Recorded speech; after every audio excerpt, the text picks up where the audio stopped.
Once you have successfully logged in and enrolled in your course, your dashboard and tracker will be automatically populated. On the right-hand side of the screen, you can see if there are other learners online.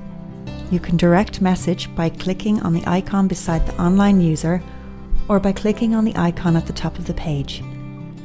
Badges can be earned by completing additional lessons that are not part of the coursework. You can access these lessons by clicking the links at the top of the page. You can also click from within the course to access these additional lessons. Your course completion status block on the right-hand side of the page tells you how many more activities you have before completing your course. It also tells you if your course teacher has approved your work. This is important as you cannot receive a certificate until this has been done. The navigation bar on the left-hand side of the screen can be used to re-access the site home and other courses available. For ease, the navigation bar may be hidden from view by clicking the burger menu on the top left-hand corner of the screen. As you complete lessons, the boxes on the right-hand side of the lesson will show a blue tick to indicate completion.